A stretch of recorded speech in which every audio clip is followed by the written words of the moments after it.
Today, I'm going to teach you guys how police conduct death investigations.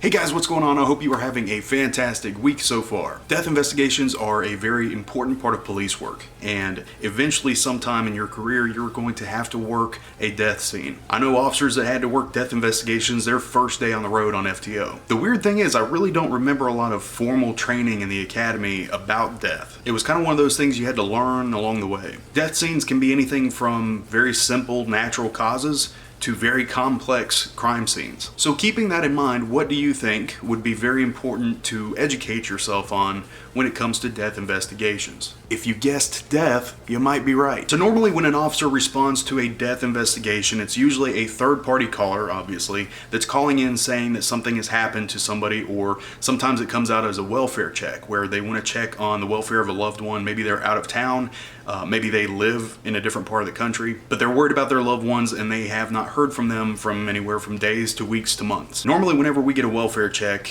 it turns out to be nothing. The person answers the door, maybe they just didn't hear their phone. Some people actually call in welfare checks if they're not able to get a hold of their loved one after calling them 2 times. What's funny is the first time I ever got a welfare check call, I actually remember it. I was on FTO and my FTO was in the passenger seat at the time and the call came out as a welfare check. The first thing that went through my mind is that somebody literally lost their welfare check. When my FTO found out that I thought we were going to a theft, she did not let me live that one down. So normally whenever we respond to a welfare check, we try to make contact with whoever lives there. So we knock on the door, we knock on the windows, and we're usually there for anywhere between 3 and 5 minutes. If nobody answers the door and nothing looks out of place, there's not much that we can do. A lot of times we will leave. However, if I respond to a welfare check and I'm able to look through a window and see that somebody is on the ground and not responsive, police can actually enter the residence under exigent circumstances. That means we're able to go into the residence without a search warrant. So just for the sake of time, let's make this very simple. Let's say that you respond to a death investigation. Dispatch gives it out saying that this person's caretaker found whoever they're taking care of and they are unresponsive and cold to the touch. Basically, your job is to try to dictate whether you think there might have been foul play or not. Now, normally whenever you go to a death investigation, it's usually protocol where a supervisor is going to go out. There's a lot of liability when it comes to anything health or death related. So a lot of times a supervisor, a sergeant, or lieutenant will come out with you and they'll kind of be the ones to determine whether or not you need to call CID out for a formal criminal investigation, and sometimes the supervisors are responsible for calling out the coroner. Now, you as an officer with no medical training, you are not allowed to pronounce the person as dead. So it's normal protocol for you to call a squad, and to get the squad there, they get vitals, and a lot of times they are the ones to call the coroner, or your supervisor will. Now, let's say we are on a death scene, it's natural causes, there's no foul play. What exactly do we do? The first thing you want to do is you want to get everybody's information, everybody that's on scene, especially the person that found the deceased individual. So once you get everybody's information together, you want to start asking questions. Have they been acting funny lately? Have they made any statements that they aren't feeling well? What kind of medical conditions did they have? And you also want to try to get last contact. When was the last time you saw this person? So you want to try to find out as much as you can about them, their age, medications. That's another thing. Whenever you respond to a scene of a death investigation, you want to take pictures of and list every current medication that they're on, because this is information that you're going to pass along to the coroner, who's going to arrive on scene and write everything down, and he will pass that on to the crime lab should they decide to do an autopsy. So once you have everybody's written statements, depending on the department, a lot of times departments want you to take pictures.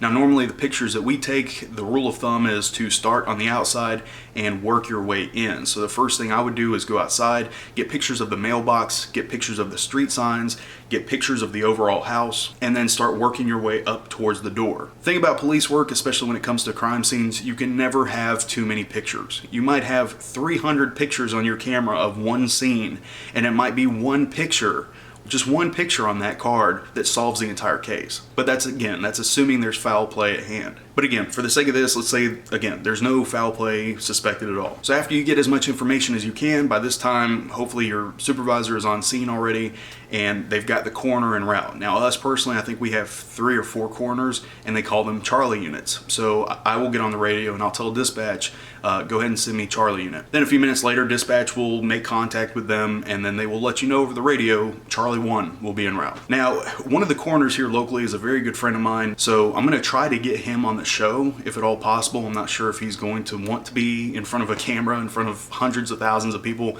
but if I can, I would love to get him on the show because he's extremely knowledgeable when it comes to death.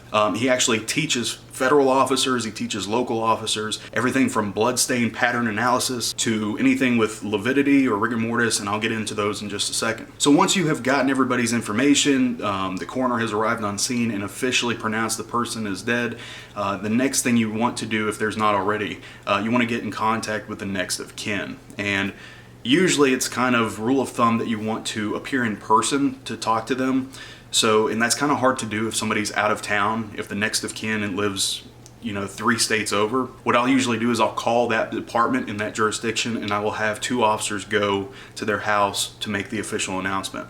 We call it a death notification. But if they are local, I kind of like to take it upon myself to go to the house of the individual and let them know in person. It's just kind of a respect thing. A lot of emotions are very high when it comes to a death investigation. Obviously, you're gonna have family members that are in disbelief. Sometimes, like I said, if it's a health condition and this person has been sick for a long time, most people aren't usually surprised, but it's still sad. It still sucks to lose a loved one. So with that in mind, you want to be very gentle how you are on scene, and you don't want to make, you certainly don't want to make a lot of jokes. I know cops kind of have a dark sense of humor, but that's kind of stuff you want to save for later. Now is not the time to be doing that. So you want to be very respectful. You want to, be very calm with everybody. Try to calm people down. There's some people that are just going to be extremely irate.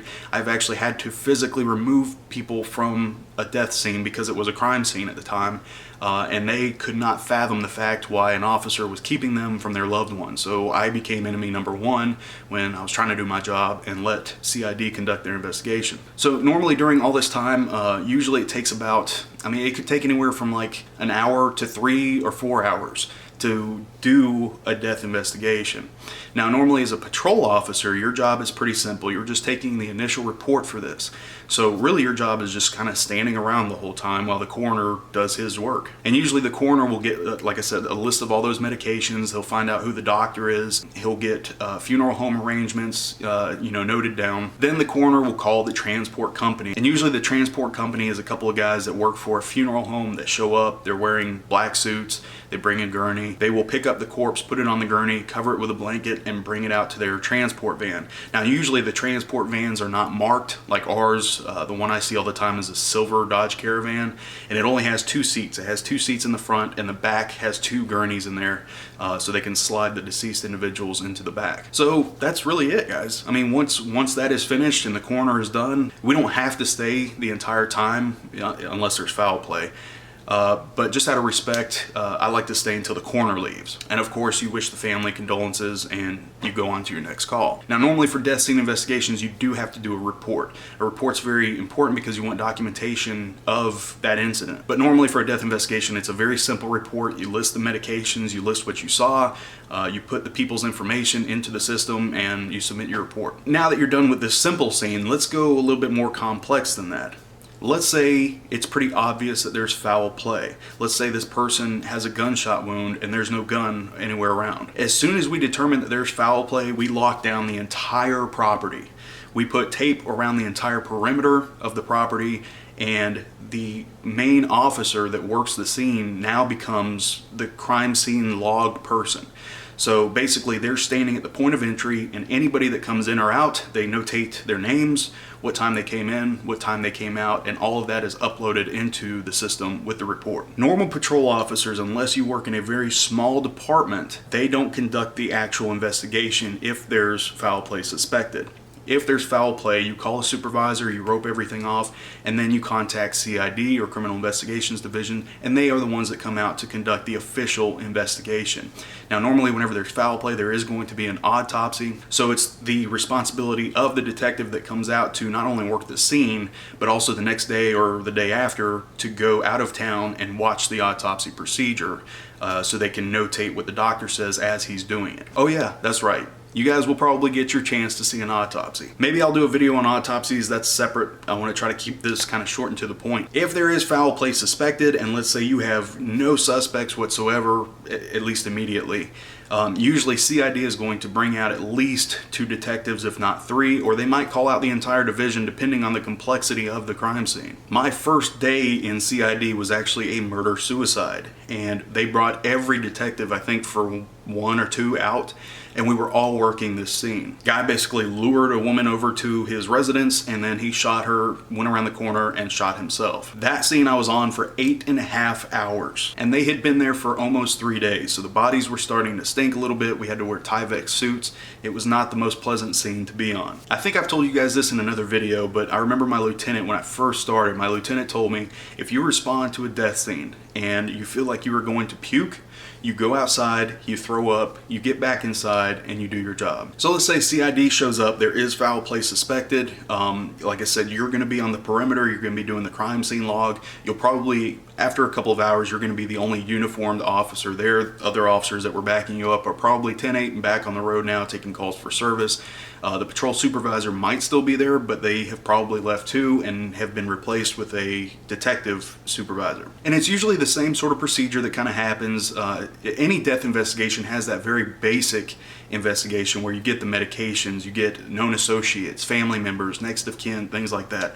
But when you have suspected foul play, there's a whole list of new questions and new procedures that you need to do in order to preserve that crime scene. The reason why it's so important to preserve the crime scene instead of just letting it go and then coming back a couple of days later to finish is because in court that can be used as, you know, how do you know something didn't transpire between, you know, let's say you found my client's fingerprints, right? Did you find them on your first day there, or did you find them on the second day there? Well, we found it on the second day. So how do you know that my client did not come in after you guys completed your investigation and now you're trying to frame him with this murder? You see what I mean? Lawyers are tricky like that. I'm not gonna say any names, Blair.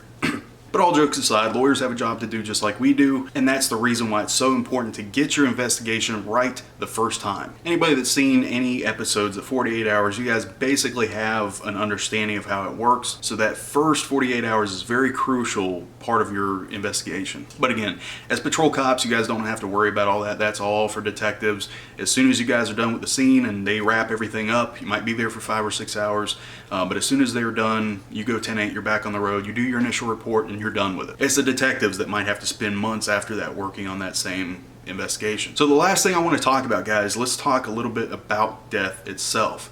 Death is a very interesting thing, and there's a whole science that's behind it. So the actual term for lividity is livor mortis. Liver is Latin for bluish color, and mortis is of death. Now, lividity is the 4th stage and sign of death. And lividity is basically the settling of blood on the lower part of the body. So if somebody has died and they are on their back, you'll see a pooling of blood underneath the skin on their backside. And this could be on any part of the body. If somebody dies on their side, you're going to see lividity in their arm, whichever arm is on the ground. But it's a pooling of blood that causes a purplish, reddish discoloration of the skin. And basically the way lividity works is whenever your heart stops pumping, the blood in your body starts getting affected by gravity, and it gets pulled to the bottom of whatever surface you're laying on. Now, technically, lividity actually starts 20 to 30 minutes after death, but it's not usually noticeable by a human eye until about 2 hours after death. And then the maximum signs of lividity usually show between 8 and 12 hours after death. And another interesting thing about lividity is a lot of times you won't see a big discoloration on the exact point where the skin is touching the surface. because the capillaries in the skin are compressed. So you're going to see lividity around that area. Another very important part of a death investigation is paying attention to what's called rigor mortis. Rigor is Latin for stiffness, and again, mortis is of death. And rigor mortis is often called post-mortem rigidity, and it is the third stage of death. And basically all that rigor mortis is basically a chemical change in the muscles that causes the stiffness. And a lot of times rigor mortis can set in as soon as 4 hours after death. Rigor mortis also usually starts in the eyelids, the jaw, and usually the neck. There's also other factors that determine how fast rigor mortis sets in. A lot of it has to do with gender, it has to do with age, and it also has to do with what kind of physical condition you were in at the time of death. And basically, when I'm talking about lividity and I'm talking about rigor mortis, these are tools that are used to basically determine the time of death. That's the whole point of this science behind it.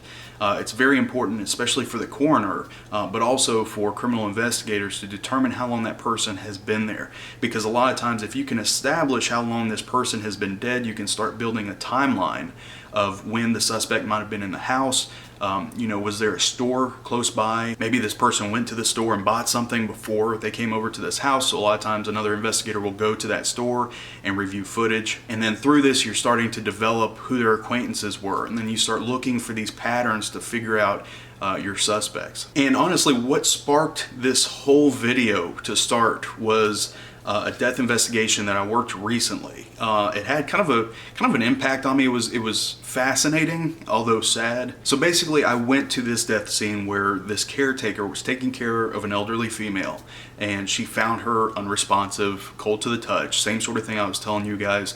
I got there, I determined that it was of natural causes. It didn't look like any foul play was at hand. Now, I'm not a doctor, so I can't say it was natural causes, but you know what I mean. There was no foul play that was suspected. It was an elderly female. Her house was secure. There was nothing disturbed. There was nothing taken from the house. All the valuables were still there. Well, I worked it like any other death scene. There was another officer that came to help me out with it, and then there was a supervisor that came as well. But as this scene progressed, I learned more and more about this woman, and she was amazing. What was really cool was she was best friends with Jimmy Carter. She had pictures of her and Jimmy Carter all over her house, and it was a gorgeous house. But then I started learning a lot of facts about her that were very sad. One of those was she outlived all 3 of her children. As a parent, I can say I never want to outlive my kids. But the kicker to the whole thing, and this is what made me say, oh wow, and everybody I told about it that night was like, oh wow. 2 of her sons she lost to medical conditions. One actually died in her house and the other one died in another state. The saddest part about the whole thing was this woman's daughter was actually on one of the planes that hit the Twin Towers on 9/11. What are the odds that I would work the death scene of a mother of somebody that was in a terrorist attack? Yeah. Pretty crazy. So anyway guys, that is it for today. Thank you guys so much for joining me. Hopefully you found this video very informative, and hopefully it helps you on your endeavors to become a police officer, or if you were just curious to know how we work death scenes, that's fine too. Anyway guys, thank you so much for joining me once again. I hope you have a fantastic rest of your week, and I will see you guys very, very soon.